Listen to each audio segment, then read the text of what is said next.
2022 പുറത്തു വന്നതാണ്. ഏതാണ്ട് ഒരു 16 അധ്യായങ്ങളുള്ള ഈ ഒരു കൊച്ചു കാവ്യത്തിൽ ഞാൻ നേരത്തെ പറഞ്ഞതുപോലെ മാഷ ഈ കഥാപാത്രത്തെ സൃഷ്ടിയിൽ കാണിച്ചുള്ള അതിസൂക്ഷ്മമായിട്ടുള്ള ഒരു ആഖ്യാന തന്ത്രം, അതാണ് ആ കവിതയുടെ ഏറ്റവും വലിയ വിജയം.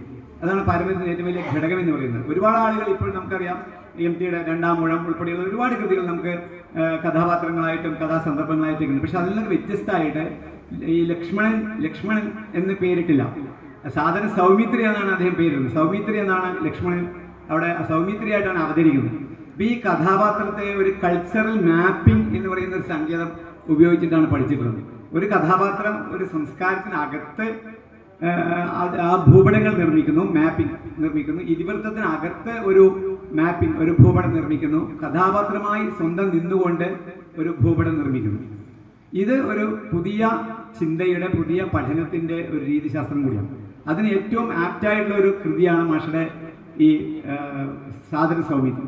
അപ്പം അതിൽ ഈ കഥാപാത്രം സൗമിത്രി എന്ന കഥാപാത്രം രാമൻ പോലും ഉപേക്ഷിക്കുമ്പോൾ സരയൂ നദിയുടെ തീരത്തിരുന്നു കൊണ്ട് പഴയ കാര്യങ്ങൾ ഓർക്കുകയും തന്നോട് ബന്ധപ്പെട്ട എല്ലാ കഥാപാത്രങ്ങളിലൂടെയും ആത്മഗതം എന്ന രീതിയിൽ കടന്നു പോവുകയും ചെയ്യുന്നുണ്ട്. ഇതിൽ ഈ കഥാപാത്രം അതിവ്യാപനം ചെയ്യുന്നുണ്ട്. അതാണ് ഒറ്റൊരു പോയിന്റ് ഞാൻ പറയുന്നുള്ളൂ, അതിവ്യാപനം ചെയ്യാം.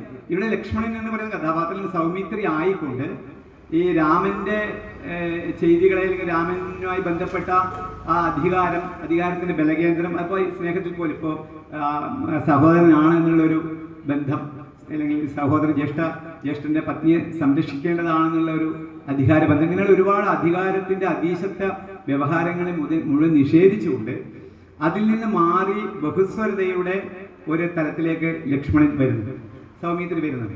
അപ്പൊ അപ്പോഴാണ് ശൂർപ്പണയ്ക്കും അതുപോലെ തന്നെ താടകയ്ക്കും ഒക്കെ തന്നെ ഒരു കഥാപാത്രത്തിൽ മിഴിവ് കിട്ടുന്നത്. നമ്മൾ വിഗ്രഹവൽക്കരിക്കുന്നതിന് പകരം ഒരു കഥാപാത്രം ബഹുസ്വരമായിട്ട് അതിന് അതിവ്യാപനം എന്നാ പറയുക. ഒരു കഥാപാത്രം മറ്റു കഥാപാത്രങ്ങൾക്ക് വ്യാപിച്ച് ശകലിതമായി പോയിക്കൊണ്ട് ഒരു മാപ്പിംഗ് നടക്കുന്നു. അപ്പൊ ഇന്ത്യയുടെ മാപ്പിംഗ് എന്ന് പറഞ്ഞാൽ ഇന്ത്യയിലെ ജനങ്ങളാണ്.